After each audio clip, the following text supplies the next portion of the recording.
ti eu vou clamar, pois tudo vem de ti e tudo está em ti. Por ti vou caminhar, tu és a direção, o sol a me guiar. Tudo pode passar, teu amor jamais me deixará. Sempre há de existir um novo amanhã preparado pra mim.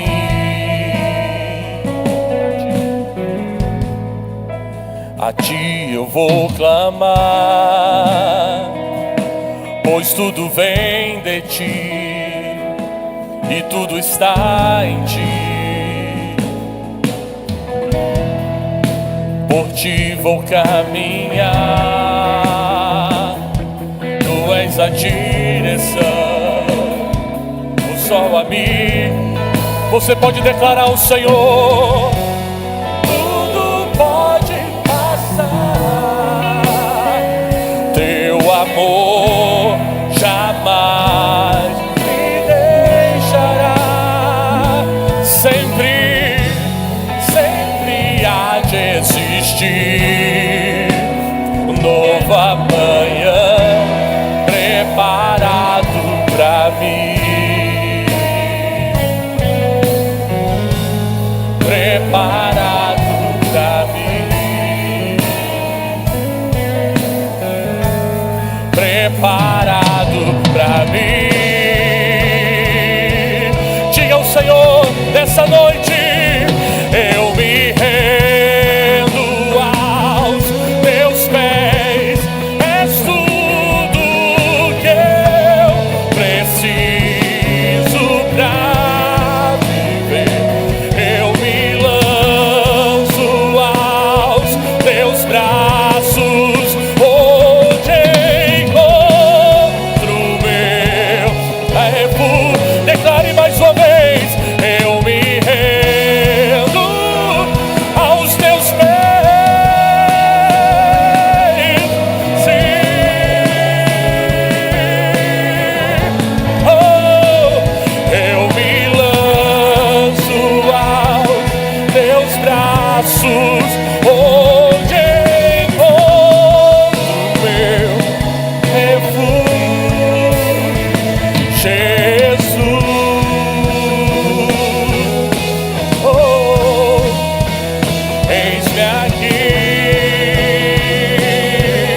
oh Senhor. Jesus, eis-me aqui, eis-me aqui. A igreja declare: Jesus, Jesus. Aleluia. Eis-me aqui diante de ti, Senhor. Jesus, faça o teu querer em nós, Senhor. Eis-me aqui ao teu dispor. Sim, Jesus.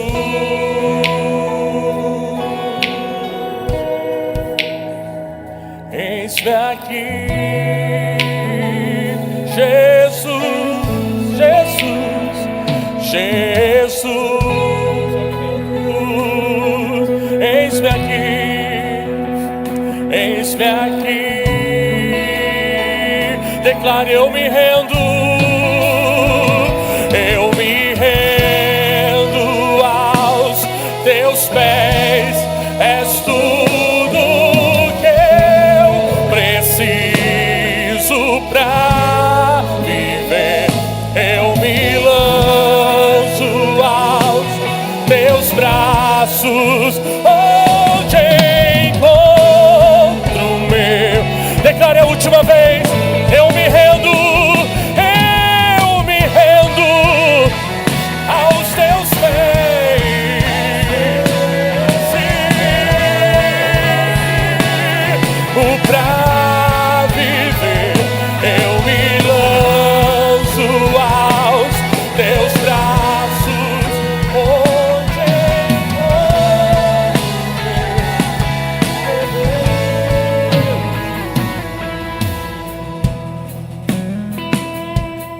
Aleluia, Senhor. Aleluia, Senhor. Aleluia. Aleluia, Senhor. Ora ne faço e cantane. Aleluia. Aleluia. Aleluia. Você pode aplaudir o Senhor que está nesse lugar. Aleluia. Aleluia. Aleluia. Aleluia. Glória ao nome do Senhor. Amém. Você pode se assentar. Bênção.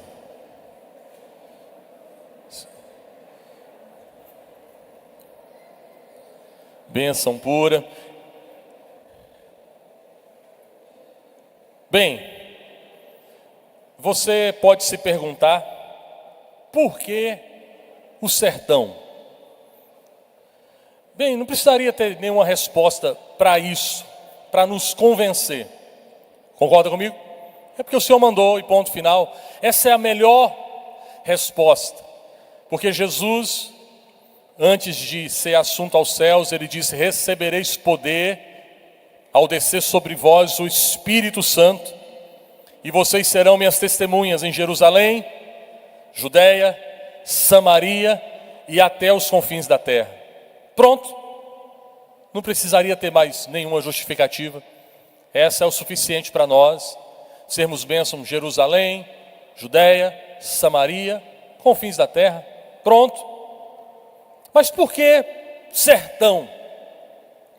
Bem, 71% das cidades menos evangelizadas do Brasil estão no sertão brasileiro. 71%.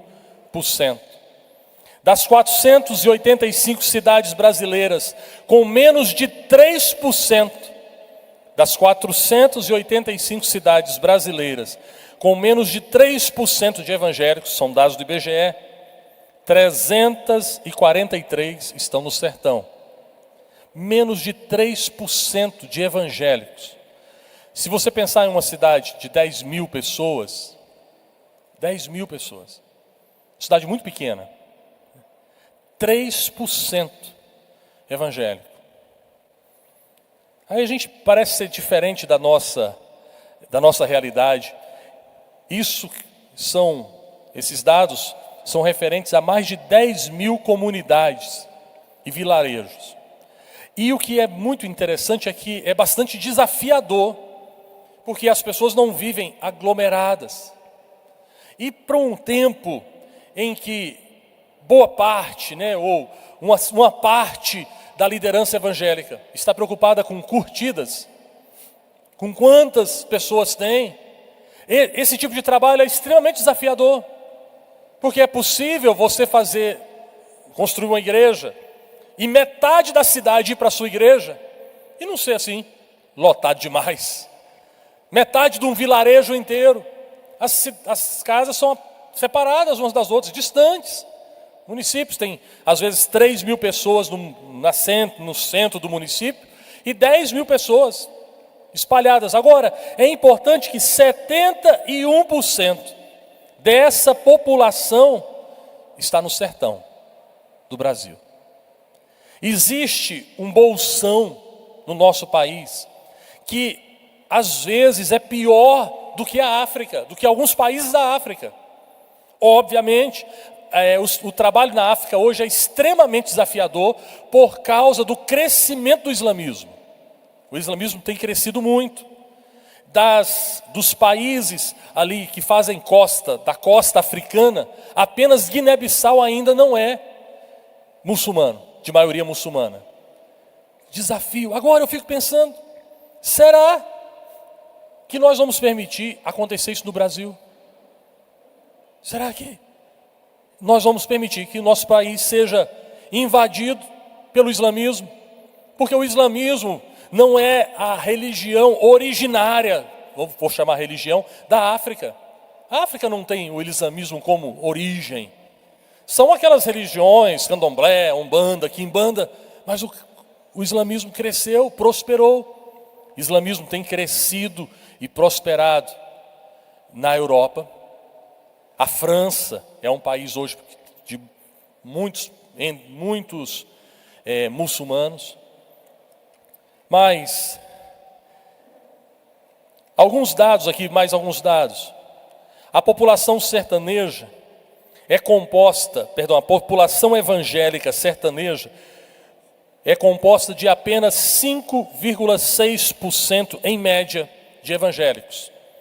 Quer dizer que a média no sertão é de 5,6%. Se você pegar uma grande cidade, chegam a 25%, 30% algumas cidades de evangélicos. No sertão, apenas 5,6% de média. Nós temos uma cidade, a cidade de Nova Ibiá, na Bahia. Ela é a cidade no país com a maior quantidade de gente que não é de religião alguma. O número que mais cresceu nas estatísticas do IBGE, nesses últimos 10 anos, de 2010 para 2020, um número que mais cresceu percentualmente foi o número daqueles que se dizem não cristãos. Nós hoje temos 12,5 milhões de pessoas que, quando você pergunta, você tem alguma religião? Eles dizem não. Eu fico pensando, nós precisamos de alguma forma nos mobilizar. Porque há uma necessidade. Deus nos deu poder, graça. Nós temos tudo que a gente precisa. Quando Jesus disse assim, ide portanto e façam discípulos de todas as nações pela primeira vez, porque ele continua falando, falou hoje de novo aqui, fala sempre. Mas quando ele disse, faça isso, ele se dirigia a um pequeno grupo de pessoas, na sua esmagadora maioria, pobres, sem recurso, sem internet, sem celular. A maioria não sabia ler, escrever. Muitos daqueles nunca tinham saído daquela região, nunca tinham navegado para fora, para longe. A esmagadora maioria nem sonhava que existia um país aqui desse lado. Nem sonhava. O próprio apóstolo Paulo, quando ele se refere a todo o mundo, ele está pensando em Oriente, ele está pensando em Roma e até Espanha. E a gente aqui, esse tanto de gente, esse mundaréu de pessoas que foram alcançadas a partir da resposta daqueles homens. A igreja, o evangelho entra na Ásia ainda na primeira geração. Ainda estavam vivos aqueles que ouviram de Jesus. O evangelho entrando na Ásia. Gente que não tinha recurso. Se comparar o recurso da igreja primitiva com o nosso, é ridículo. Eles chegaram à Europa. E o evangelho que chegou à Europa foi para os Estados Unidos e chegou até nós. Só que ainda não completamos a tarefa. Hoje, nós temos muito mais pessoas aqui ouvindo, com muito mais recurso. Muito mais recurso, é muito mais fácil. Entre as perguntas aqui, alguém perguntou como é que chega nessas cidades. Como é que chega? Tem aeroporto, tem rodovia, tem ferrovia. Gente, hoje está bem mais fácil. Mas nem todas, né? Nem todas. Em 2008, quando começou o Projeto Sertão, para a gente chegar até Montalvânia, a gente não conseguia fazer essa viagem com menos de 14 horas, 15 horas, pegando estrada, um pedaço muito grande de estrada de chão. A parte que era asfalto, era melhor que não fosse. Era melhor que não fosse, muito buraco. Tanto é que, a primeira vez que eu fui no projeto, o pessoal falou, olha, o Bispo Antônio aconselha ninguém comer aqui, deixar para comer lá perto do rio de Pitarana. Aí eu falei, uai, por que será? Será que é uma dieta? Depois eu descobri, era tanto buraco, que a vontade de vomitar era terrível, né? Era melhor comer lá naquele riozinho lá perto de Pitarana. Hoje, nessas regiões onde eu estou falando, algumas delas, a gente tem asfalto, tem estrada de chão, mas é pouca coisa. Mas não é sempre assim. Teve um dos irmãos aqui, o irmão Rafael, esteve lá visitando as igrejas do Projeto Sertão, e quando ele queria visitar Carinhanha, que é a igreja que fica no sul da Bahia, não pôde ir. Período de chuva, a estrada de chão a impossibilita a passagem de carro, ele estava numa Kombi, impossível passar. Então, mas nós temos muito mais recursos do que aqueles que começaram, do que os nossos irmãos que começaram.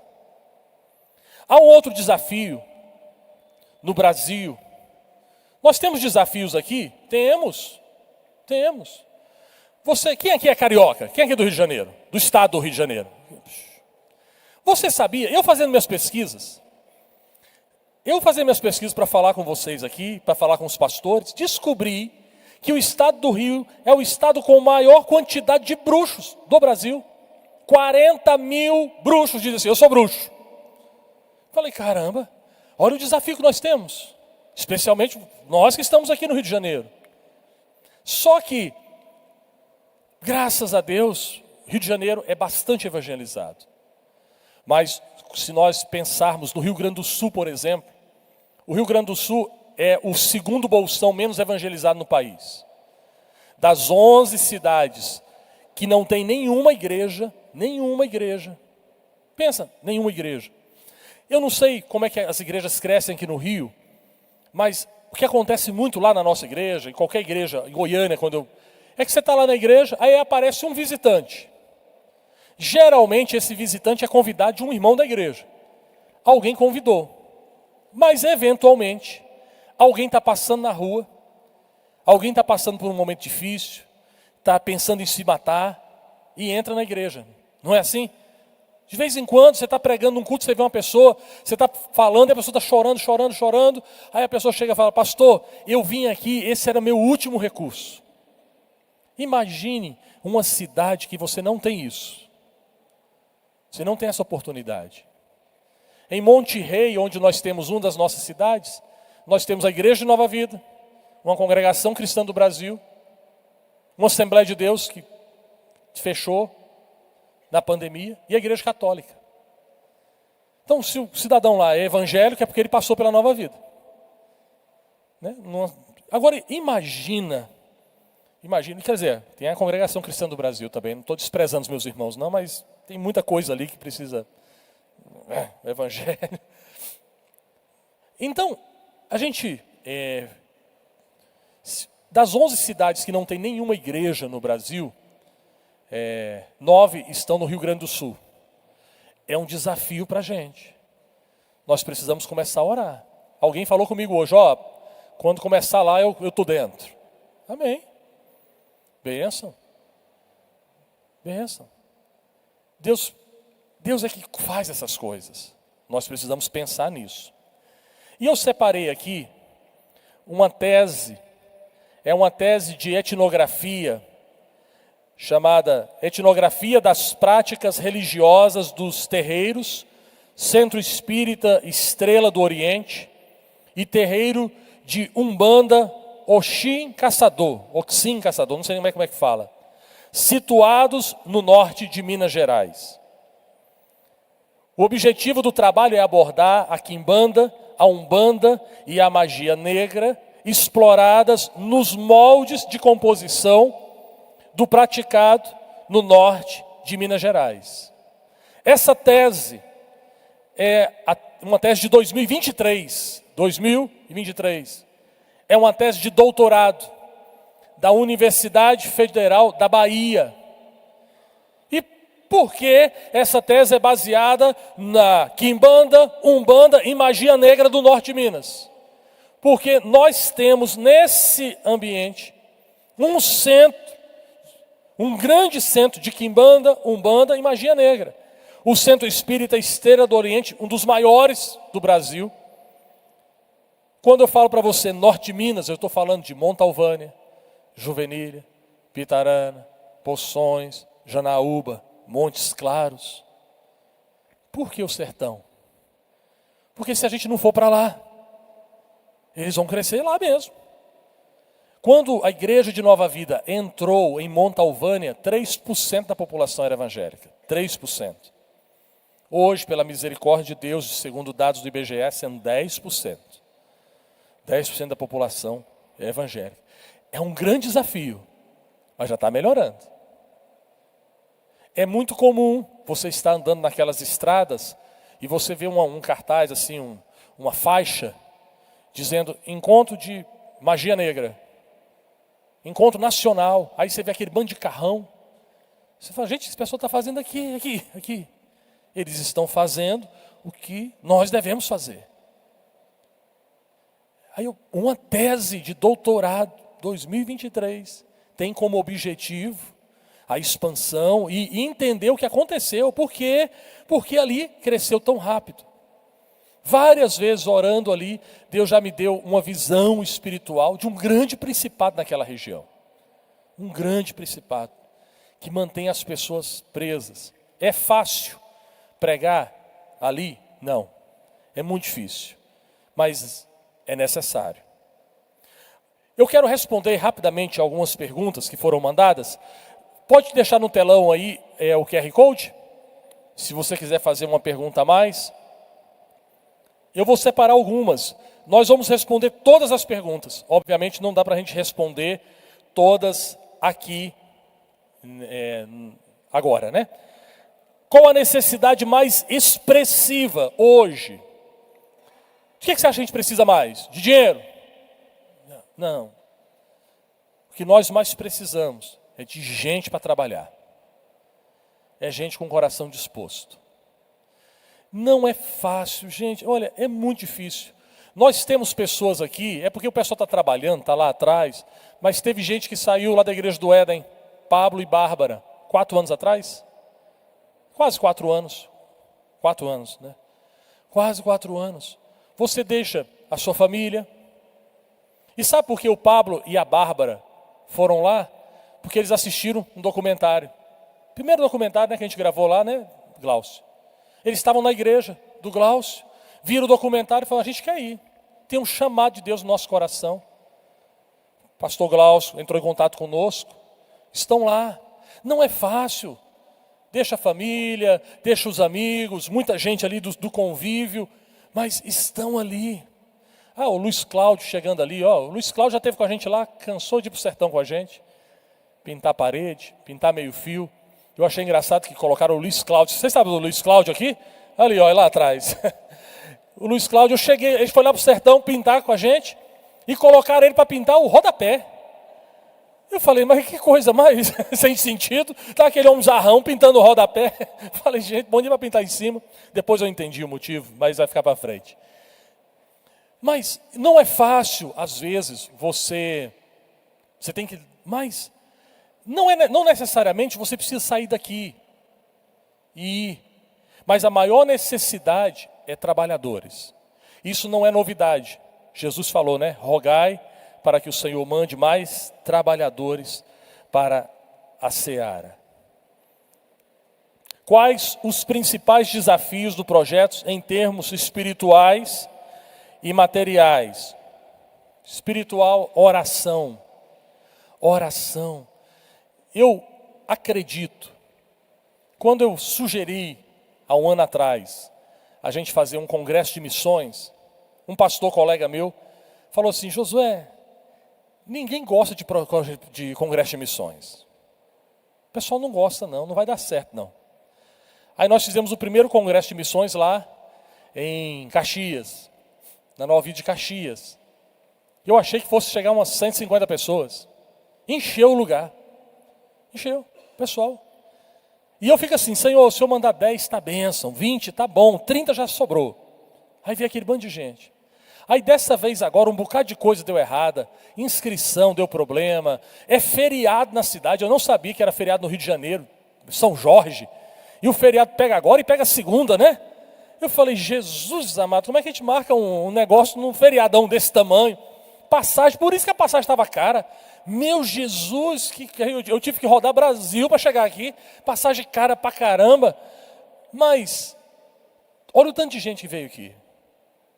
Eu ainda acredito que o congresso mais cheio da Nova Vida vai ser o congresso de missões. Acredita ainda. Mas O que importa não é a quantidade. O que importa é o envolvimento. Nós estamos aqui falando disso para que você chegue em casa, dobre o seu joelho, dentre as suas orações que você faz, você comece a interceder pelo Projeto Sertão, da sua igreja, da sua denominação. Eu não estou aqui desprezando nenhum outro projeto de abertura de igrejas que é realizado no Brasil, mas eu digo que é um dos melhores e mais efetivos projetos de abertura de igreja no Brasil hoje, é o da Nova Vida, é o da sua igreja. Falo isso com conhecimento de causa, conhecendo missões nacionais dos meus irmãos batistas, que fazem um bom trabalho, um excelente trabalho no Vale do Jequitinhonha, que também é uma área muito carente. Conheço, mas Deus tem feito uma coisa maravilhosa através da sua igreja. Necessidades espirituais, oração. Agora, alguém fez uma pergunta: como é que eu posso visitar, conhecer e ir? Nós temos pelo menos 4 maneiras de você se envolver diretamente. Lembrando que nas 4 maneiras envolve a sua igreja. Não adianta você pegar meu WhatsApp e falar: Bispo Josué, estou querendo ir. Estou aí, tá? Semana que vem. Eu vou perguntar, fala com o seu pastor. Porque, meu irmão, existe um princípio. Se a pessoa não é bênção, onde está, ela não será bênção em qualquer lugar que ela chegar. Às vezes a pessoa arranja problema, quer sair, está meio desaforado. Aí fala: sabe de uma coisa, eu vou passar uma temporada fora daqui. Às vezes quer arranjar uma namorada ou um namorado. Vou sair, vou dar uma... Meu irmão, não adianta, não é assim. Todas as maneiras de se envolver passam pelo pastor local. É o seu pastor que vai autorizar ou não. Amém? Vamos lá. Então, existe uma maneira que... outra coisa, todas é autopatrocinado. Nós não temos como patrocinar, tem que ser você, levantar seu recurso. E não tem problema, gente.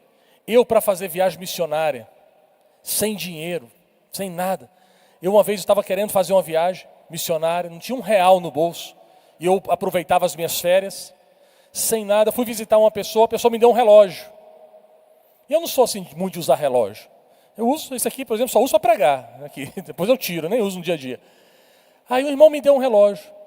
Eu falei: cara, obrigado pelo relógio. Mas eu posso rifar para viajar para o sertão, para levar um grupo para o sertão? Ele falou: pode. Eu levantei R$3.000 com aquele relógio. Nem sei se ele valia 20, mas eu levantei 3, que eu precisava. Valia isso tudo não. Mas eu levantei R$3.000, pegamos, colocamos um bando de gente, viagem missionária. Então todas essas maneiras são autopatrocinadas, tá? Não tem como a gente bancar. A primeira é você dedicar um final de semana. Um final de semana. Você, sua família. Existem 3 maneiras de ir. A primeira é transladado como Filipe. Se Deus quiser, translada você, você chega lá, está tudo certo. É a melhor, garanto para você que é a melhor. Mas existe uma segunda maneira. Você pode ir de avião, se você tem recurso, um pouco mais de recurso, você pode ir de avião, do Rio até Montes Claros. Se você chegar em Montes Claros, a gente se vira e pega você. São 100 quilômetros, a gente dá um jeito de pegar você. Você pode chegar até Montes Claros, ou você pode ir de carro. De carro, quantas horas, Rafael, daqui? 19 horas? 19 horinhas. 19 horinhas, você começa cantando um corinho, vai, você nem vê passar, né? 19 horinhas cantando, louvando, você chega lá. Pensam por, né? Quem nunca aqui dirigiu 19 horinhas, né? Para passar um final de semana? Amém? Pode ser? Tranquilo. Gente, você não imagina, esse pessoal passou 19 horas para vir para cá, para participar do culto. Uma maneira é você dedicar poucos dias ali, um final de semana, uma semana. Acho um pouco inviável por conta do deslocamento grande. Mas você pode dedicar um mês às suas férias, um período de férias. Aí sim, vale a pena viajar 19 horas, descansar um pouquinho lá, trabalhar, conhecer as igrejas e voltar. Se você deseja fazer isso, agende no seu coração, fale com o seu pastor vai falar comigo. Tá bom? Se você deseja isso, fala, olha, eu quero dedicar um período de férias. Bênção. O que você vai fazer lá? Ajudar nas igrejas. Se você canta, canta. Se você toca, toca. Se você ora, ora. Se você conversa, abraça. Você conversa e abraça lá. O mais importante é você ir. Eu aprendi isso com um pastor amigo meu, pastor Nivaldo. Ele é pastor no Egito. Há muitos anos, o Renato conhece ele bem, nem sei se o Renato está aqui de Goiânia. Acho que está lá embaixo comendo espetinho. Ah, está ali atrás, já acabou o espetinho. Pastor Nivaldo. Pastor Nivaldo é o seguinte, ele não aceitava doação se você não fosse lá. Ele até aceitava assim, durante um ano. No segundo ano, você, pastor, estou te ajudando. Ele fala, não quero não. Quero que você venha aqui. E eu me lembro que ele, um dos seus grandes, assim, uma pessoa que ajudava muito, era um dono de uma empresa de calçados muito grande lá em Goiânia. E a pessoa ajudou durante um ano, uma quantia muito alta. Quando deu 12 meses, a pessoa foi lá depositar, ele falou, não, eu quero que você venha aqui. E eu perguntei para ele, mas pastor, por que isso? O cara é um empresário, é difícil para ele. Ele falou, Josué, ajuda não pode ser um desencargo de consciência. O coração tem que estar nisso ali. E não tem jeito, você vai ver filme, vai ver filmagem, vai ver não sei um bocado de coisa, mas o seu coração só vai se envolver com isso o dia que você for. O dia que você for. Você sai apaixonado. Sai apaixonado. A sua oração é diferente. Deus estenda a mão, abençoe João, Pedro, Marcílio, Francisco. A terceira maneira de você se envolver é dedicando um tempo maior, de 3 a 6 meses. E nós temos várias pessoas que gostam de fazer isso, preferem fazer assim. E pode ser um jovem no período interescolar, às vezes entre o 3º ano e a faculdade. Pode ser também um profissional liberal, que tem ali a sua família, já os seus filhos estão casados, e a pessoa quer se envolver de alguma forma, passar uma temporada numa cidade, às vezes a pessoa tem condição de ir, ficar um tempo ajudando. Quando você retorna para a sua igreja, você traz uma bagagem ainda muito maior, porque você está lidando com uma realidade totalmente diferente. Em algumas situações nem parece que é Brasil. Em algumas situações nem parece que é Brasil. Eu já falei isso no outro congresso de missões, é porque eu não gosto muito de associar ao trabalho social. Por mais que haja necessidade, mas pregar o evangelho é uma coisa, trabalho social é outra, e as duas coisas podem andar juntas. Mas o importante sempre vai ser a pregação da palavra. Mas eu me lembro da gente estar fazendo um impacto de saúde em Carinhanha, cidade do sul da Bahia. Entra um rapaz, um senhor, para ser atendido. Nós começamos a atender às 7 horas da manhã e tinha uma fila com milhares de pessoas. Milhares de pessoas, né, bispo? Gente que dava volta no quarteirão. Era impossível, com a quantidade de médicos que a gente tinha, atender todo mundo. Só que foi chegando o final da tarde e a gente foi dispensando o pessoal. Olha, gente, infelizmente não dá para atender todo mundo. O pessoal foi embora e chegou um senhor de chapéu. E aí, ele estava na portaria, alguém dispensou ele falou, minha irmã, eu andei 48 quilômetros a pé para essa consulta. 48. É porque a Carinhanha tem várias colônias agrícolas, elas são distantes. E o pastor anunciou pela rádio. A rádio tem um alcance de 50 quilômetros, ele ouviu. Tinha anos que ele não consultava. Ele nem sabia se tinha problema. Ele falou, vou lá. Eu acho que não tinha, andar 48 quilômetros. Eu já falava assim, está curado, em nome de Jesus. Ora por mim, ora por mim. Ora. Mas para você entender o tamanho da demanda. Teve um senhor que chegou lá, e o cirurgião dentista me chamou, falou, você não vai acreditar o que aconteceu aqui. Esse homem aqui chegou com uma dor de dente, com um problema no dente. Quando ele abriu a boca, ele olhou para a gengiva dele, estava branca. Ele, o cirurgião dentista, olhou e falou assim, é o doutor Ricardo, falou, ele tem câncer. Comentou com o rapaz, falou, ele tem câncer. Aí ele falou assim, como é que surgiu isso aqui? O rapaz falou, doutor, é porque é o seguinte, eu tenho muita dor de dente, dói muito aí. E eu aprendi lá que se eu pingar loção de bateria, passa a dor. É ácido. E ele pingava aquilo. Obviamente, o nervo do dente morreu. Mas estava necrosando a carne dele. Teve que fazer uma cirurgia para tirar aquela carne morta. Não era câncer. Por que um cara pinga loção de bateria? Quem aqui já teve dor de dente? Meu amigo, se você só tivesse essa saída, eu acho que você tentaria. A dor de dente é angustiante. É angustiante. Em uma das vezes nós fomos fazer impacto de saúde também. Eu estava dormindo na igreja. E eu ouvi um barulho do pessoal conversando. Eu achei que fosse da equipe. Isso 9 horas da noite, 9h30.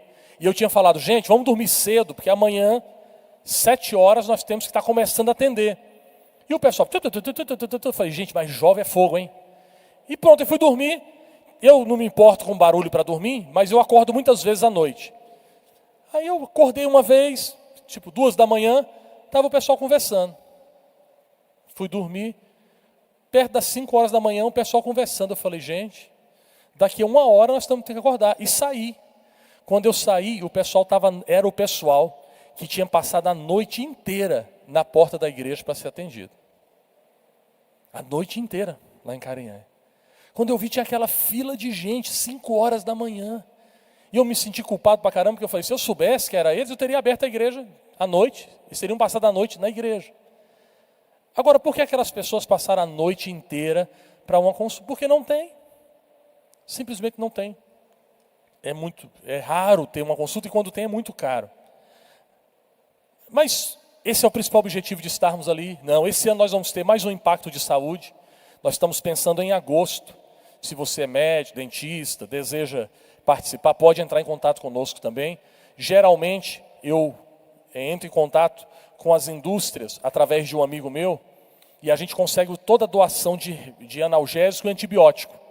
Porque é muito ruim, você faz a cirurgia de uma pessoa e mandar o cara e fala, compra um antibiótico. O cara não tem antibiótico, não tem dinheiro.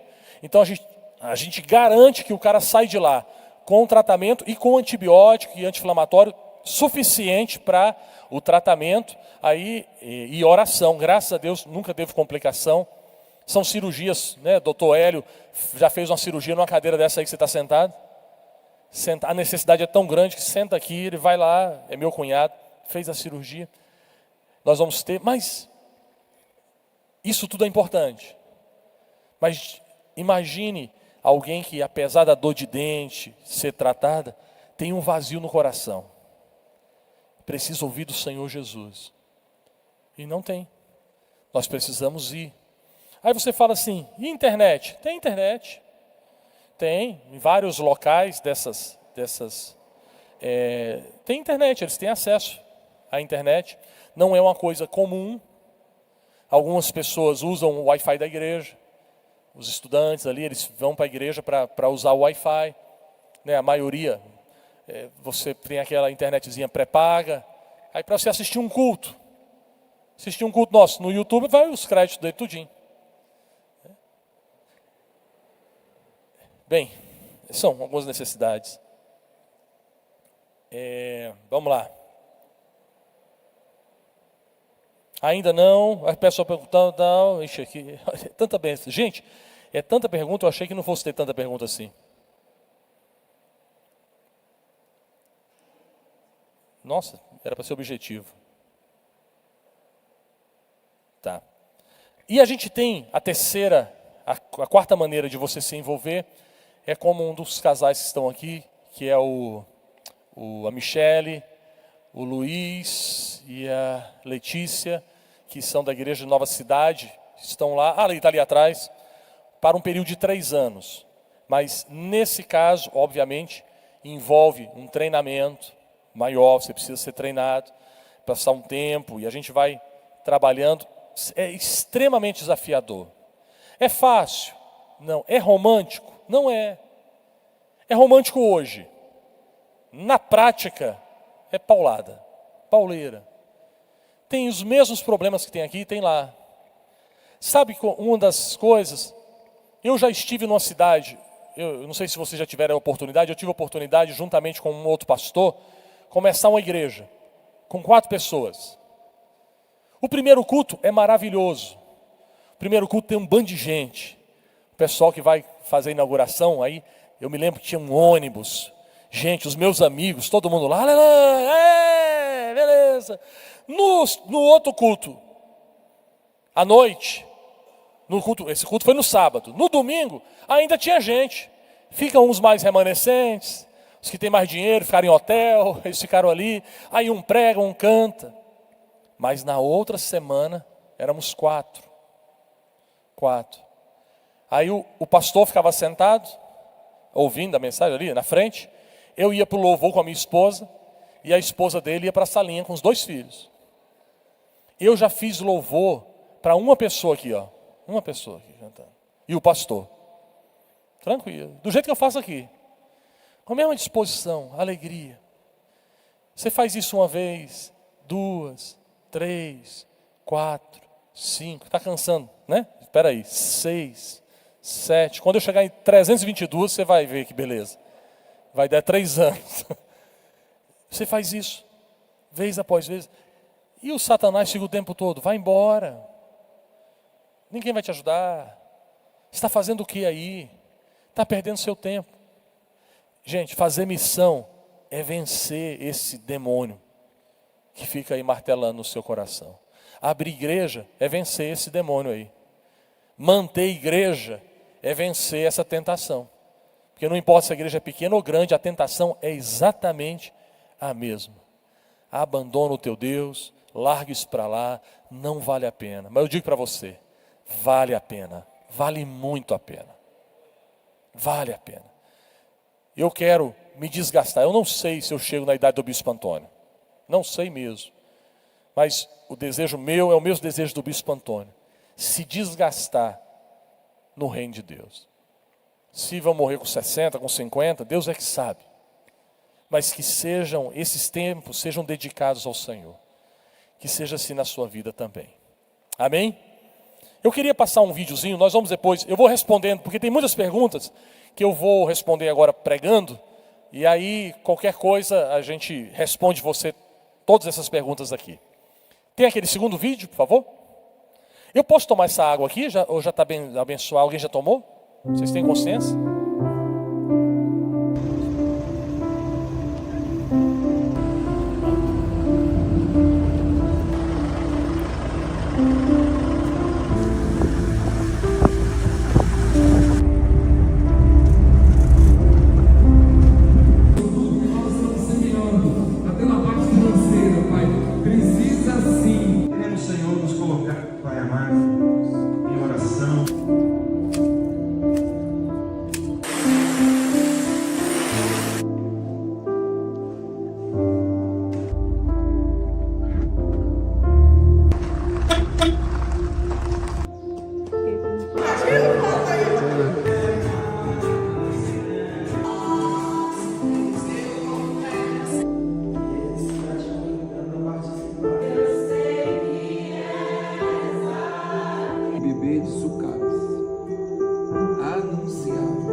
Tudo que você viu aí é o que você faz também.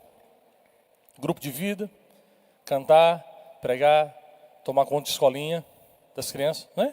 Eu acho que não teve nada ali sobrenatural, tirando que às vezes você tem que atravessar uma balsa, né, para ir para algum local. Mas é o que você faz, é o que nós fazemos. A única diferença, e talvez a principal diferença, é porque é numa região onde isso é raríssimo. Onde é raríssimo. Onde aquele culto ali é o que tem naquela semana para aquela comunidade, para aquela cidadezinha ali, aquele vilarejo. Que o Senhor nos conceda a sua graça. E se você puder abrir em Êxodo no capítulo 3, nós vamos ler do verso 7 a 14.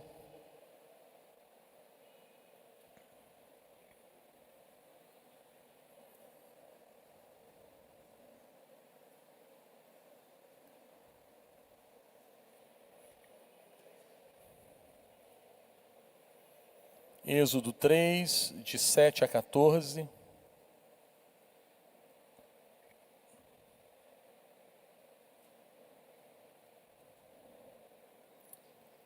Quem achou pode dizer, eu achei.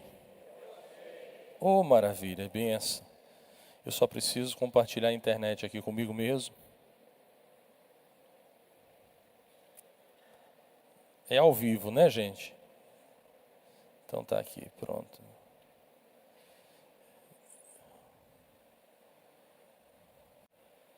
Pronto. Vamos ler o texto, se você puder. Acompanhe na sua Bíblia.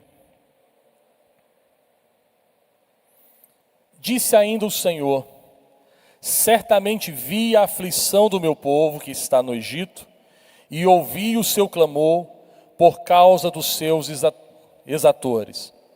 Conheço-lhe o sofrimento, por isso desci a fim de livrá-lo da mão dos egípcios, e para fazê-lo subir daquela terra a uma terra boa e ampla, terra que mana leite e mel, o lugar do cananeu, do Eteu, do Amorreu, do Ferezeu, do Eveu, do Jebuseu. Pois o clamor dos filhos de Israel chegou até mim, e também vejo a opressão com que os egípcios os estão oprimindo. Vem agora, e eu te enviarei a Faraó, para que tires o meu povo, os filhos de Israel, do Egito. Feche os seus olhos. Faça uma oração nesse momento. Peça para o Senhor falar contigo. Senhor, nós estamos aqui desde as 3:30. Estamos aqui para responder ao Senhor. Para dizer, eis-nos aqui, Senhor. Eis-nos aqui. Esse grupo de pessoas, ó Pai, não veio assistir um espetáculo, ver uma programação boa, por mais que a gente tente fazer o nosso melhor. Mas o que nós viemos fazer aqui foi dizer, Senhor, eu estou aqui à tua disposição. De alguma forma, envolva a minha vida com missões. Ó Deus, envolva a minha vida com essa tarefa. É o que eu te peço em nome de Jesus. Que o Senhor, ó Deus, nesse momento, contemple o nosso coração. E contemple aquilo que nós estamos falando para o Senhor. Que é em resposta àquilo que o Senhor já falou ao nosso coração. Que a tua palavra possa ser mais um desses alertas do Senhor para nós. Em o nome de Jesus. Amém e amém. Bem, Deus não está indiferente ao sofrimento das pessoas. O texto que nós lemos diz claramente, Deus falou assim, eu ouvi, eu vi o sofrimento do meu povo. Eu percebi. Quem é que está ali? O que sofrimento é aquele? Que situação é aquela? A situação é que o povo de Deus estava no Egito, sofrendo nas mãos de um faraó, um homem mau, que os oprimia, que fazia com que eles sofressem cada dia. Existia da parte de Deus uma palavra, uma aliança feita com Abraão, dizendo, o meu povo andará errante em terra estranha. Meu povo será oprimido, mas com 400 anos eu tirarei eles de volta. Existia a promessa, mas aquele povo sequer sabia, na sua maioria, disso. Estavam sofrendo. E aí eu quero trazer isso para nós hoje. Quais são as pessoas que mais sofrem no nosso país? Quais são as pessoas que mais sofrem? São os pobres, carentes? São as pessoas que vivem na periferia das cidades? São os pequenos trabalhadores de trabalhos forçados. São aqueles que são vítimas das drogas, do narcotráfico. Quem é que mais sofre no planeta hoje? No nosso país, quem é que mais sofre? Bem, quem mais sofre é aquele que não tem Jesus no coração, que não tem esperança. Não importa se ele é rico, se ele é pobre, se ele tem recurso, se ele tem família. Eu tenho um cunhado que é policial civil, e ele foi chamado para desvendar, para analisar um crime, um suicídio. Um dos homens riquíssimos, um médico, cirurgião plástico, se suicidou em seu mega apartamento, lá no setor sudoeste. Ele amarrou uma corda em uma parte da casa lá que sustentava e pendurou e morreu enforcado. E o meu cunhado disse que a coisa que mais chamou a atenção dele é que os seus pés estavam a 20 centímetros da chave de um BMW de 500 mil reais. Estava na mesa. Aquele homem tinha dinheiro, baita de uma profissão. Quem é que mais sofre, gente? Quem não tem Jesus no coração. Porque nós também passamos por tristeza, por apatia, por depressão, mas por maior que seja o nosso sofrimento, há uma esperança no nosso coração. Agora, se você imagina aquele que passa pelas mesmas coisas que nós, mas não tem esperança, imagine como é desafiador isso. Só que Deus conhece o sofrimento dessas pessoas. E como é que Deus olha essas pessoas? Como é que Deus olha essas pessoas que não conhecem a Ele aqui no Rio de Janeiro, lá em Brasília, lá no Sertão, no Rio Grande do Sul? Qual é a visão de Deus com relação a essas pessoas? Em Mateus 9, 35 a 38 diz assim: percorria Jesus todas as cidades e povoados, ensinando nas sinagogas, pregando o evangelho do reino, curando toda sorte de doenças e enfermidade. Aí diz o texto: vendo ele as multidões, compadeceu-se delas, porque estavam aflitas, exaustas, como ovelhas que não têm pastor. Jesus percorria as cidades, andava povoados, aldeias, rodava de um lado para o outro, e diz a Bíblia que ele olhou as multidões, se compadeceu delas, porque elas eram ovelhas sem pastor. Jesus não está falando aqui dos seus discípulos. Jesus não está olhando aqui para a igreja. Ele está olhando para o mundo. E no mundo ele vê ovelhas sem pastor. Só que há uma coisa aqui. Na terra, naquele período, não existia ainda, Jesus não havia morrido. Naquele período, não existia na face da terra nenhum grupo de pessoas que adoravam ao Deus de Israel. Apenas o povo judeu.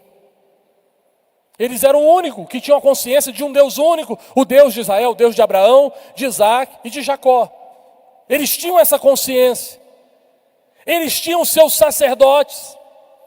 Eles se lembravam dos profetas que eles mesmos haviam matado no passado. O último deles, o grande, Malaquias. Eles tinham sacerdotes, sumos sacerdotes. Eles tinham os sacrifícios. Eles podiam pedir perdão a Deus, mas era esse povo que estava sendo negligenciado. E estavam como ovelhas que não têm pastor. Jesus continua andando cidade, povoados, aldeias. Quando Jesus olha para o não crente, como é que ele os vê? Você acha que Jesus mudou? Ele continua olhando para as pessoas que estão perdidas como ovelhas que não têm pastor. E eu te faço uma pergunta hoje: por que elas ainda não têm pastor? Talvez a sua resposta seja simples, como a minha, porque eles não querem, problema deles, azar deles. Vá para o inferno. Mas será que essa é a melhor resposta que eu poderia dar para o Senhor? Será que das 485 cidades em que apenas 3% da população é evangélica. Eu posso dizer, eles não são porque eles não querem? Porque são rebeldes, Senhor. Porque são um bando de gente rebelde. A minha pergunta é, por que nós ainda temos tantas ovelhas sem pastor? Talvez essa deveria ser a sua pergunta. Porque a pergunta de Paulo, como é que eles vão ouvir se não há quem pregue? E como é que eles vão crer se não ouvirem? Como é que eles vão ouvir se ninguém pregar? E como é que vão pregar se ninguém enviar? Nós estamos num dilema, o mesmo dilema, mais de 2000 anos depois, com multidões e multidões como ovelhas. E eu fico pensando em Caifás, Anás, que eram sumos sacerdotes naquela época. Eles estavam ali, eles eram para ser o representante da vontade de Deus. Não existia o evangelho. Era para Jesus perceber neles um cuidado mínimo, assim como João Batista cuidou.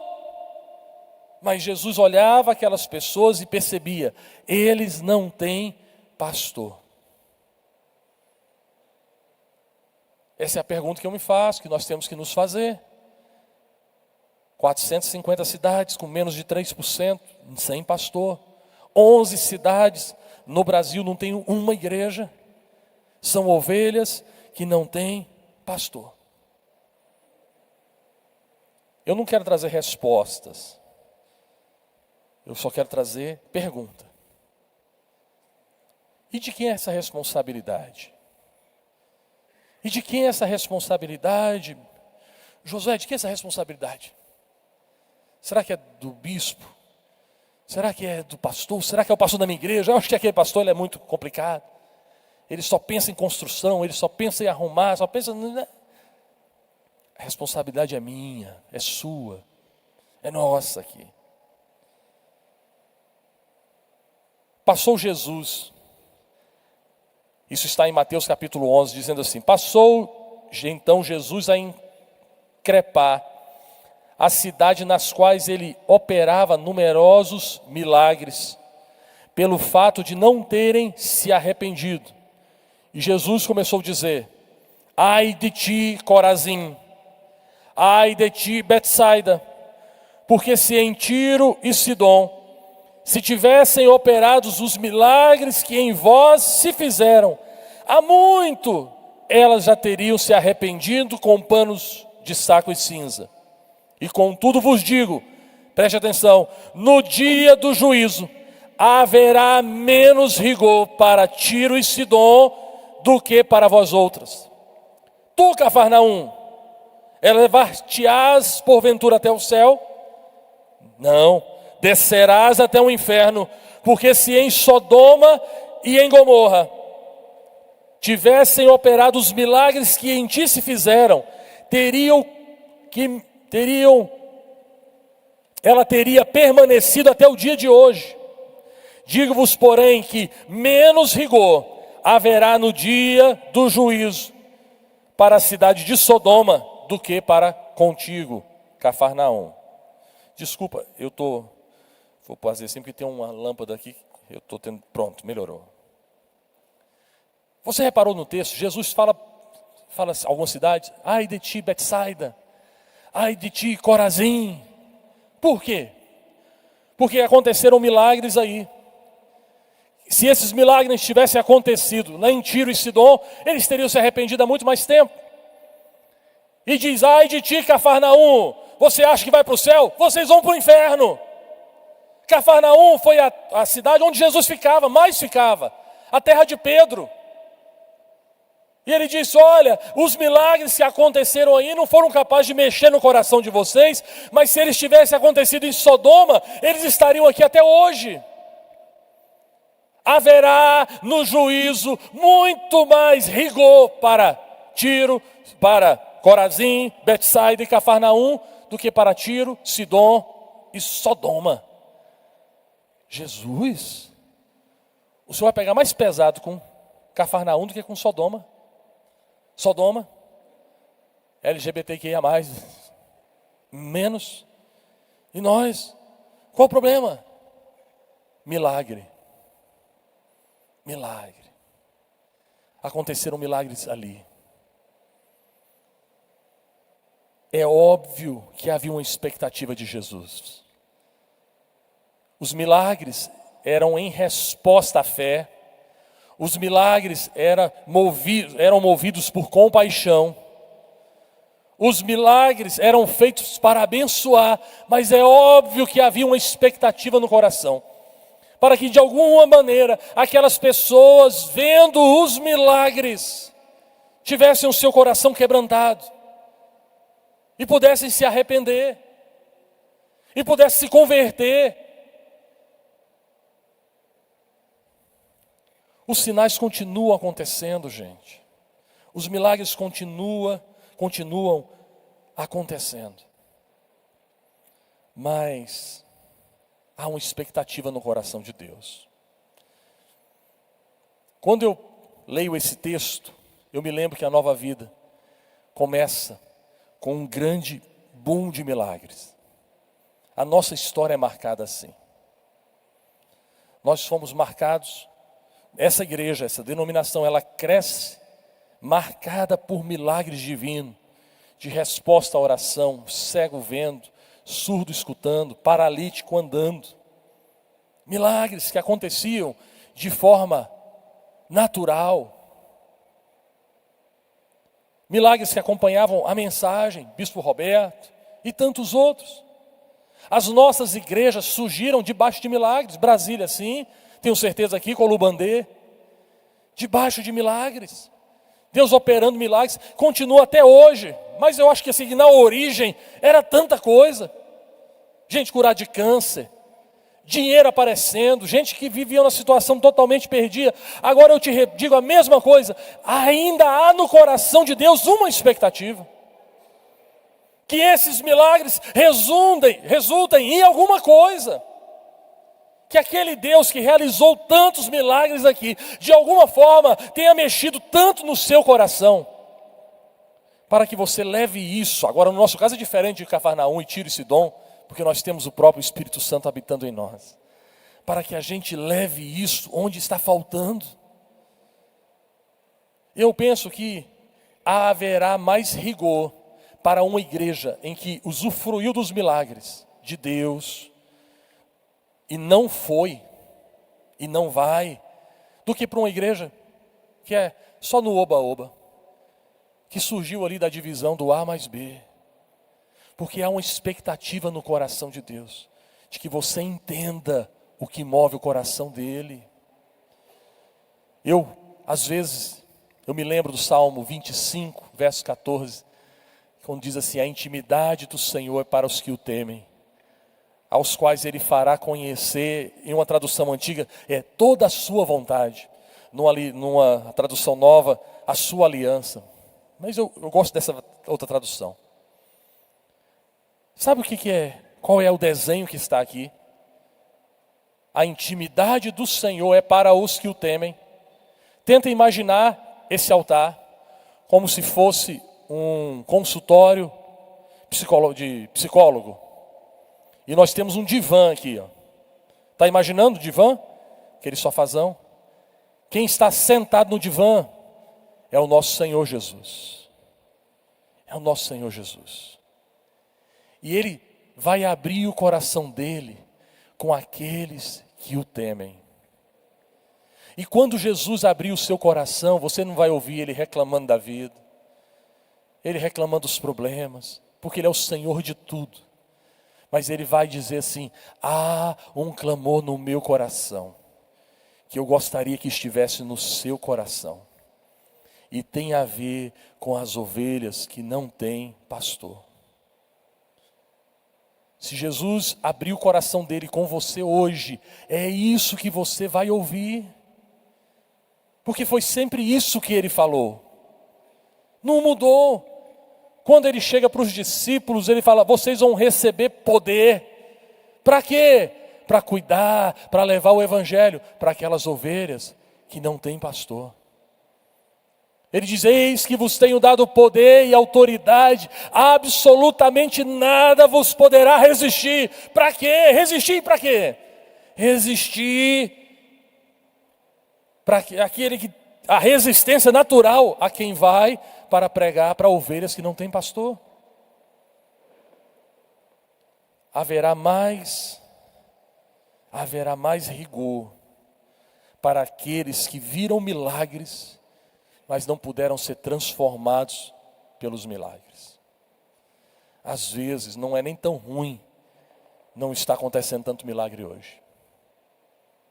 Porque talvez a gente pudesse pensar que aquele milagre era para resolver só o meu problema. Claro que é.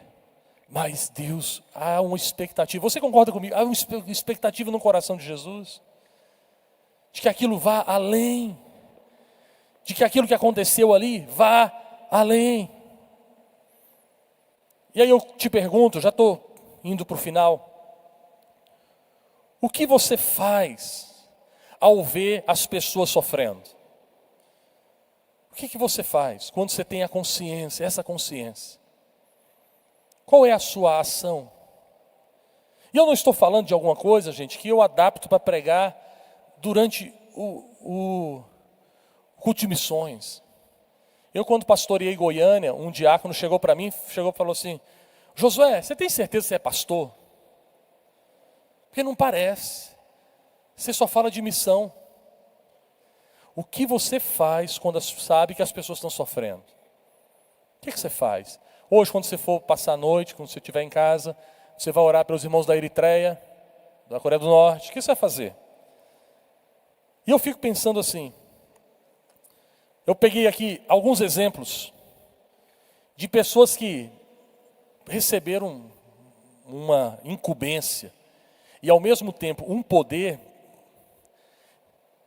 quase que incalculável. Só que o primeiro deles é o meu xará. O que ele recebeu não se compara com o que nós temos. Deus chegou para Josué, para o meu xará, e dá uma palavra para ele. Se você já estudou, obviamente, o Pentateuco ali, os primeiros livros da Bíblia, e você vai perceber Deus conversando com Moisés muitas vezes. Muitas vezes. Deus falava com Moisés assim, no tete a tete. Êxodo capítulo 33 diz que ele quis ver a face do Senhor. O Senhor falou: não, minha face não, você vai me ver pelas costas. Imagine, aquele homem tinha contato com a glória de Deus. Moisés. Você vai para o próximo livro, o livro de Josué. Não tem livro de Moisés, né? Termina com Deuteronômio. Mas quando você lê Josué, você percebe que Deus fala com ele uma vez. Na verdade, duas. A primeira é quando diz assim: o Senhor te disse, meu servo Moisés é morto. E a segunda é quando aparece um homem que está ali armado. E aí Josué tira a arma e diz assim: tu és dos nossos ou dos nossos inimigos? E aí o Senhor Jesus, que é uma teofania, né? Ele diz: eu sou o príncipe do exército dos céus. Baixa a tua bola, amigo. Baixa a tua bola. As únicas duas vezes. Em uma dessas vezes, Deus chegou para ele e disse assim: Josué, ninguém poderá te resistir. Caramba. Se Deus falasse isso para você hoje, ninguém, Jorge, pode te resistir. O que você faz? O que você faz hoje? Você fala: ninguém pode, ninguém. Tudo que eu fizer, o cara tem que, eu que passo, eu que atropelo. Vou ganhar dinheiro, vou ficar rico. Ninguém poderá te resistir, mas o texto fala assim: ninguém poderá te resistir todos os dias da sua vida. Sabe o que Josué fez? Gastou a vida inteira cumprindo o propósito de Deus. Ninguém pode te resistir. E fala: então já não pode me resistir? Então vou fazer o que o Senhor quer. É para expandir? Vamos crescer. Josué passou a vida inteira cheirando a sangue, lutando. Diferente de outras batalhas em que Deus dava a vitória sem o povo desembainhar a espada, Josué passou a vida dormindo ensanguentado. com sangue na espada de inimigos que ele matava em campo de batalha. Foi talvez um dos grandes estrategistas de guerra. Deus dá estratégia para Jericó, mas e depois? Não tem estratégia? Estratégia tem para Jericó. No restante, meu amigo, é lombo, é batalha. E quando ele estava no final da vida, ele falou: gente, não importa o que vocês pensam, eu e a minha casa vamos servir ao Senhor, serviremos ao Senhor. E por que está no futuro? Porque o que passou não importa. Se você serviu 40 anos e desistiu depois, o que importa isso? Eu e a minha casa serviremos ao Senhor. Foi esse homem que recebeu: ninguém poderá resistir você. Não apareceu nenhum anjo falando isso para nós. Pelo menos não diretamente, talvez para alguns de nós. Mas pensa você, meu irmão. Jesus disse assim: toda autoridade me foi dada nos céus e na terra. Portanto, ide e fazei discípulos de todas as nações. Você consegue entender o que é isso? É uma transferência de autoridade. Ele diz: eu recebi autoridade, eu delego essa autoridade a você.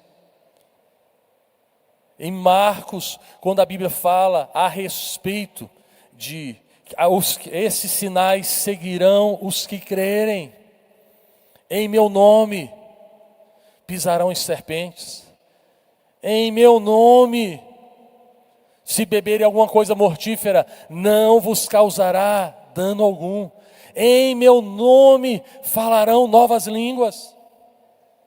Em meu nome, você e eu, nós todos recebemos essa autoridade. Nós que somos a nação santa, o sacerdócio real, povo de propriedade exclusiva do Senhor.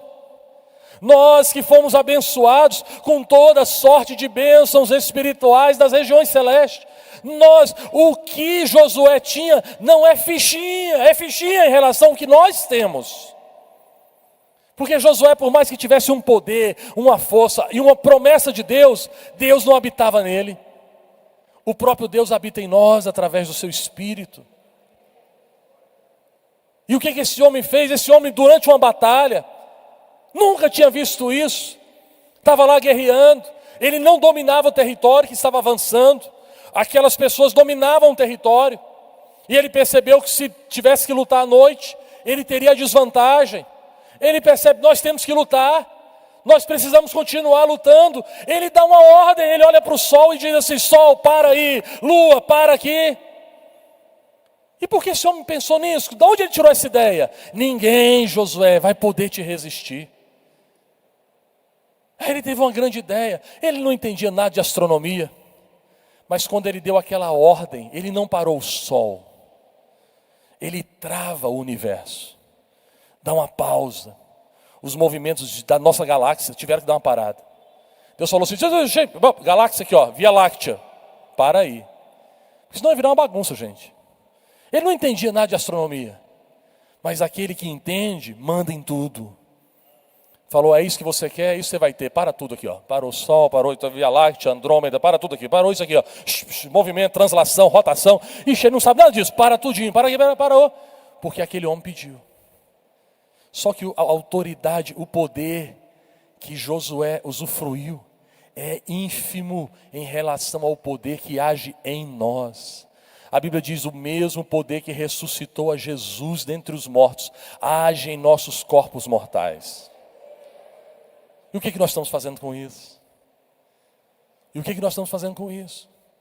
Chorando porque estamos doentes, chorando porque estamos sem emprego, porque estamos passando por dificuldade. Ninguém pode resistir você.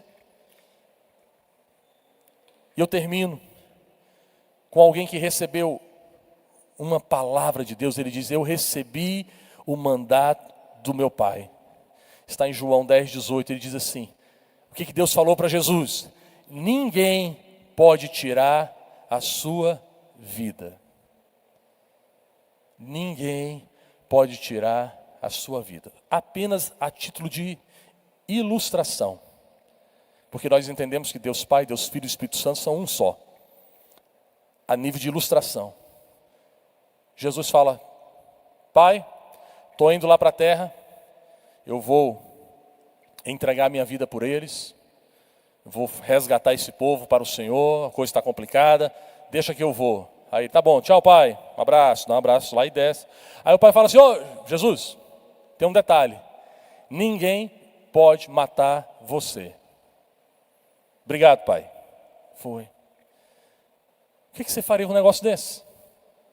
Você pode subir qualquer morro desse aí, o cara pode te dar 30 tiros, ninguém mata você. Esse negócio é tão forte, ninguém podia tirar a vida de Jesus. Ninguém tinha autoridade para tirar a vida de Jesus. Agora, alguém que recebe um poder desse, o que ele fez? Entregou a sua vida por nós. Ah, pastor, se eu recebesse isso, eu ia viver 300 anos.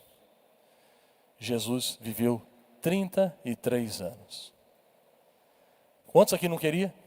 Senhor, fala comigo, se o Senhor me dá longevidade, me dá o máximo de vida. Jesus falou, Jesus pegou 33 anos, daquela, ninguém pode tirar a sua vida. E ele fez, e por que ele fez isso? Porque Jesus entendeu que o que importa na vida é fazer a vontade do Pai. Jesus tem um coffee break hoje, é um coffee breakzinho aqui.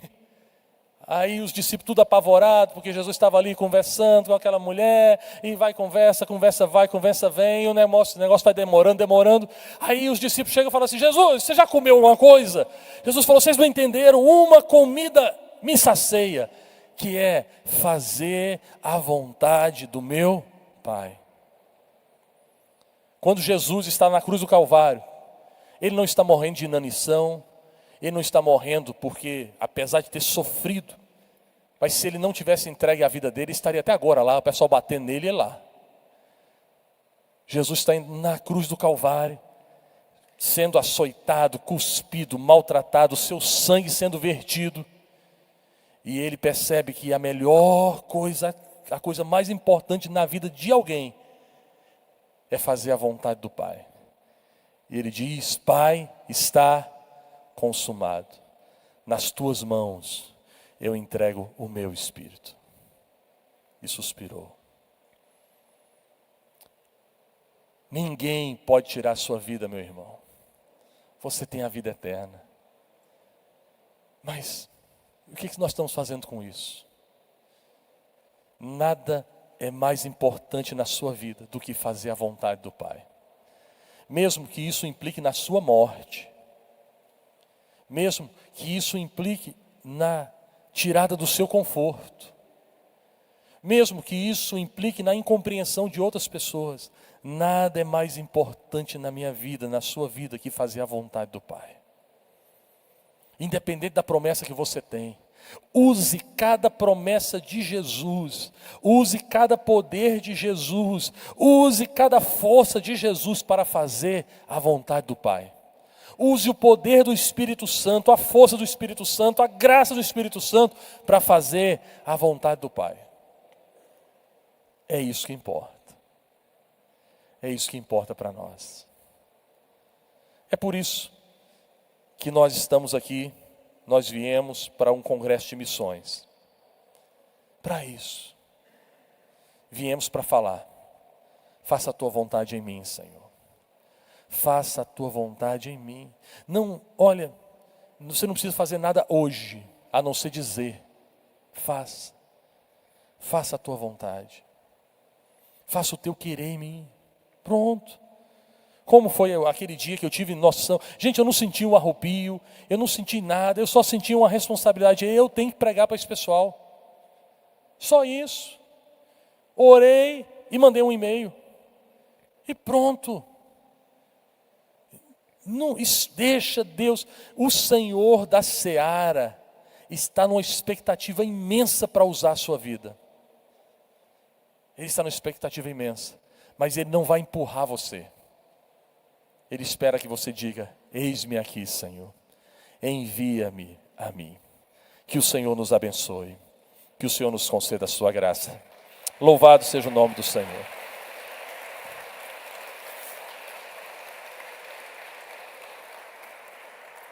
Se você puder ficar em pé, o pessoal do louvor pode vir para a gente terminar.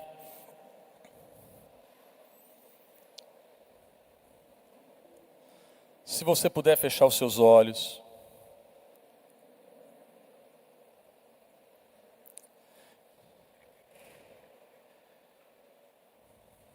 Aleluia.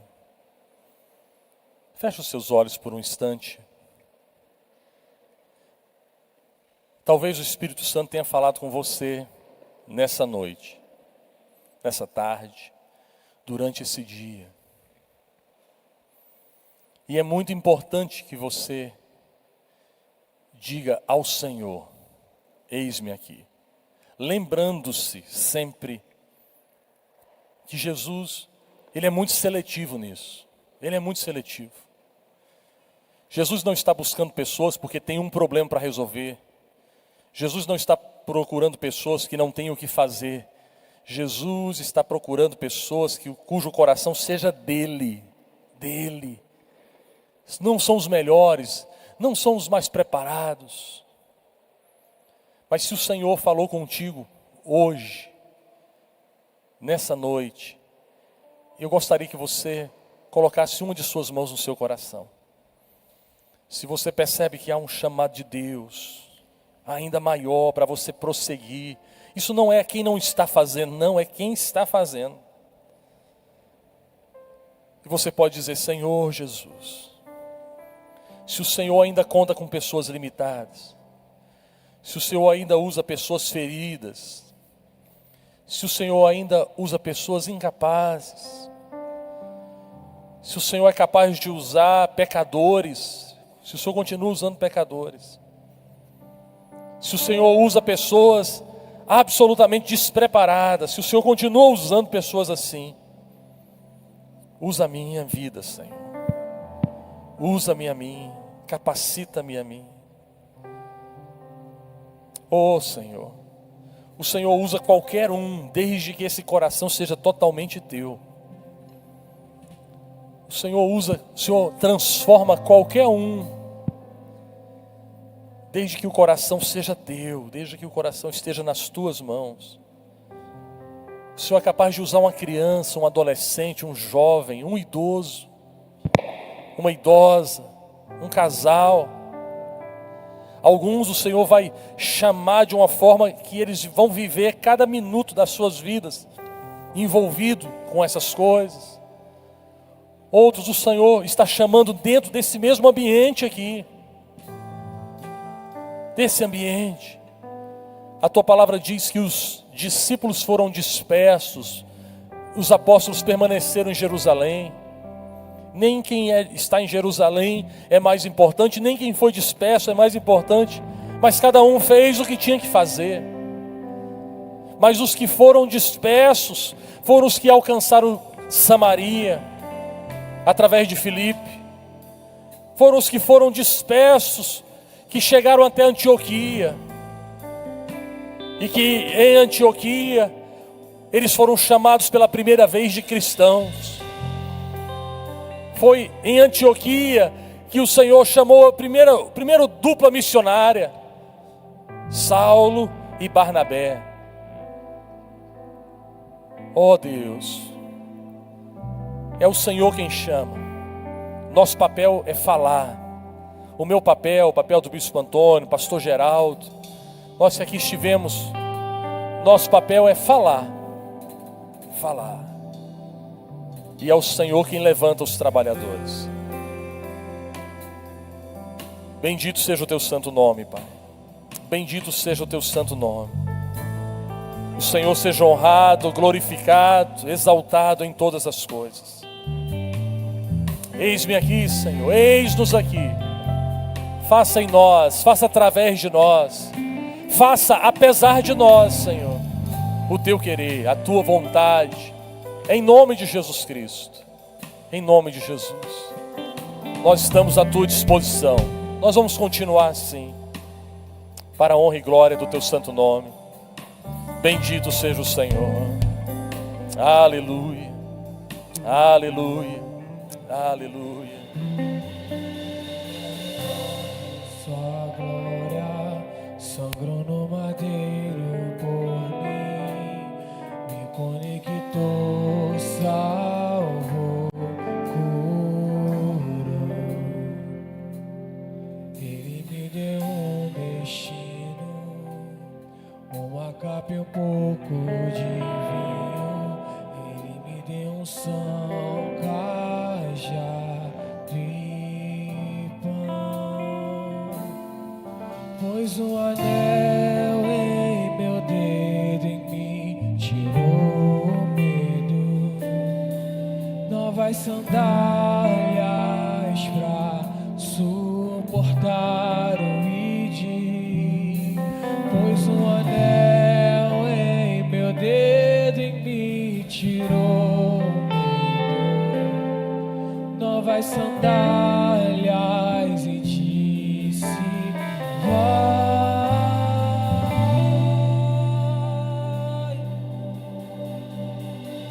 E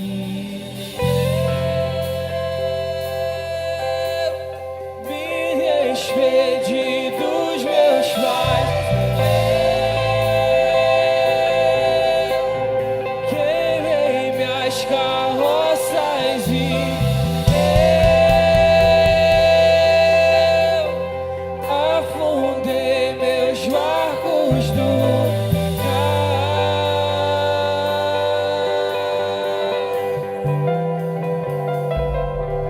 Ele abriu mão de sua glória, sangrou no madeiro por mim, me conectou, salvou e curou.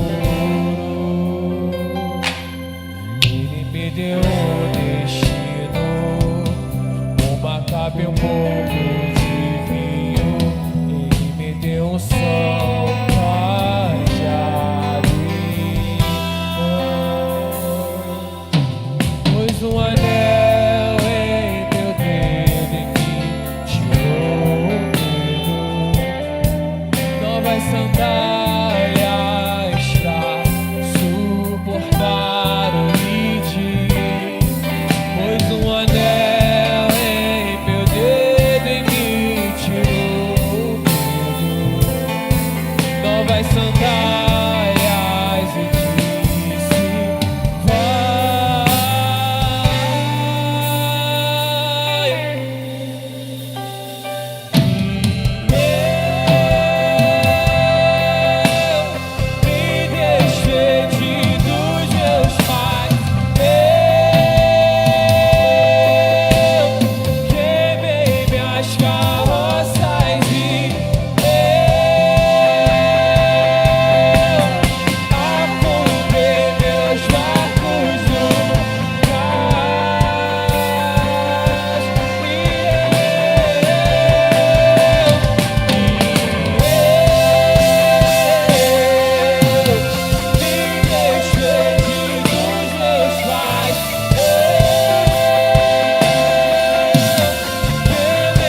Aleluia. Aleluia. Aleluia. Contemplar em Sim. ser com você. Aleluia. Com você, somos com você. Aleluia. Aleluia. Aleluia. Bendito é o nome do Senhor. Bendito é o nome do nosso Senhor. Aleluia. Para onde iremos, Senhor? Só Tu tens as palavras de vida eterna. Para onde iremos nós, Senhor? Para onde iremos nós, Senhor? Bendito seja o Teu santo nome. Aleluia. Aleluia. Antes de terminar, mesmo em pé ainda, eu gostaria de coração, agradecer ao Bispo Robson, Pastor André, os demais pastores, que nos receberam de forma tão bondosa. Muito obrigado, Bispo. Muito obrigado, pastores. Muito obrigado. Obrigado a todos que têm nos recebido, os pastores das outras igrejas. Nós amanhã estaremos espalhados por várias igrejas. E eu queria que vocês orassem pelos nossos irmãos ali do Projeto Sertão. Nós trouxemos a van com 16 pessoas, de lá até aqui.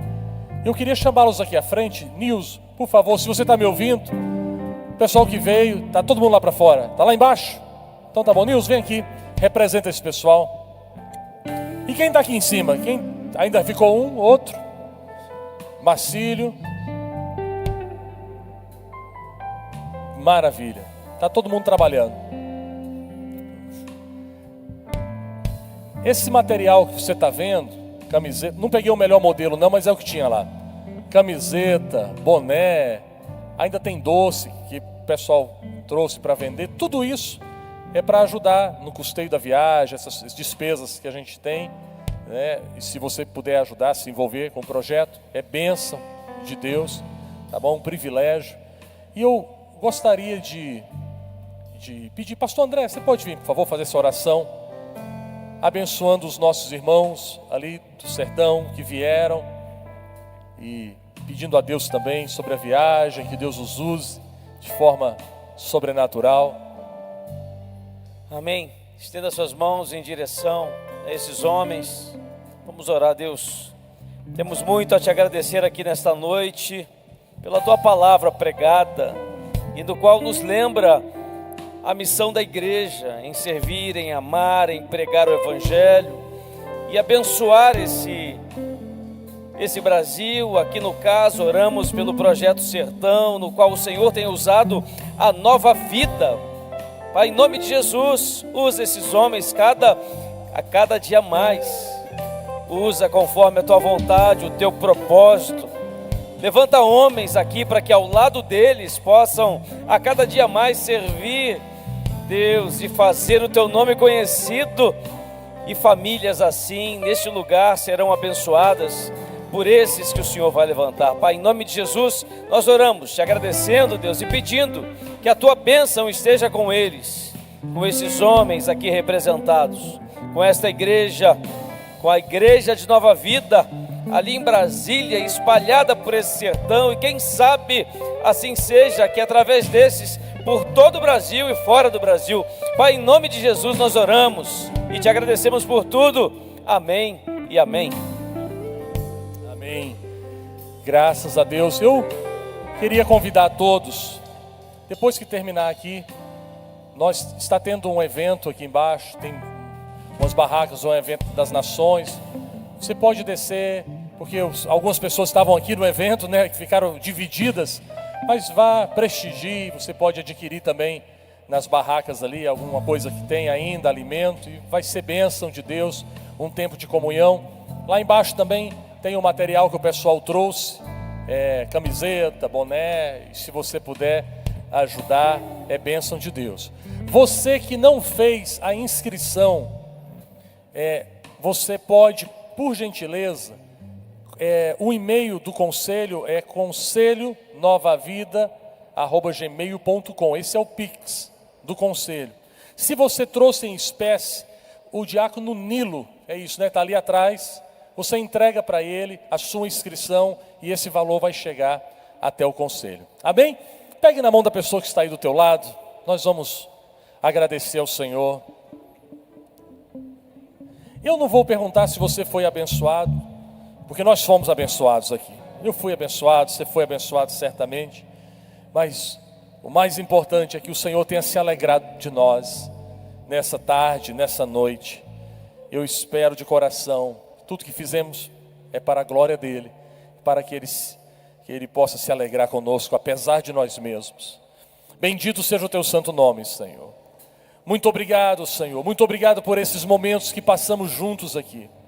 Eu te agradeço, ó Pai, por essa amada igreja que nos recebeu com um coração tão aberto, através do bispo Robinson, através do pastor André, de toda a sua equipe ministerial. Ó Deus, que de forma com excelência, Pai, os irmãos do som, os irmãos ali da filmagem, muito obrigado. Eu agradeço, ó Pai, pelos demais que vieram, ó Deus, a equipe de louvor da Igreja Nova Vida do Éden, abençoe a vida do Glaucio, os demais pastores, ó Pai, que vieram de longe, os que vieram de perto, ó Deus, o pessoal que veio de Brasília, de Goiânia também, ó Pai, alguns ficaram várias horas dirigindo para estar aqui, ó Deus, nesse momento. Estamos aqui por Tua causa, Senhor. Estamos aqui para declarar que seja feita a Tua vontade aqui na terra como ela é feita no céu. Estamos aqui para declarar, ó Deus, que nós estamos contigo, Senhor. Ó Deus, estamos aqui para declarar: eis-me aqui, Senhor, envia-me a mim. Sonda o meu coração, conhece os meus pensamentos, me prova, Senhor Jesus, e apesar de mim, usa-me de acordo com a Tua vontade, de acordo com o Teu querer. O Senhor contempla o nosso coração, o Senhor contempla cada um nesse ambiente aqui nessa noite. E em nome de Jesus Cristo, todos sejam tomados de temor, todos sejam tomados, ó Deus, com esse espírito de fortalecimento. Como o apóstolo Paulo orou, ó Deus, e clamou pelos irmãos de Éfeso, dizendo: quanto ao mais, sede revestidos do Senhor, e sedes revestidos da força do seu poder. Estais, pois, firmes, para que depois de terdes vencido tudo, permaneçam inabaláveis, até a volta do nosso Senhor Jesus Cristo. Há muita batalha para vencer, há muita guerra para lutar, mas nós permaneceremos inabaláveis em Ti, Senhor. Somente em Ti, confiando em Ti, vivendo para Ti, para a Tua glória, em o nome de Jesus. Que a graça do nosso Senhor Jesus, o amor de Deus, o nosso Pai, as eternas consolações e a comunhão do Santo Espírito de Deus sejam sobre nós e sobre todo o povo de Deus espalhado pela terra, hoje e sempre. Amém e amém. Que Deus abençoe a sua vida rica e abundantemente.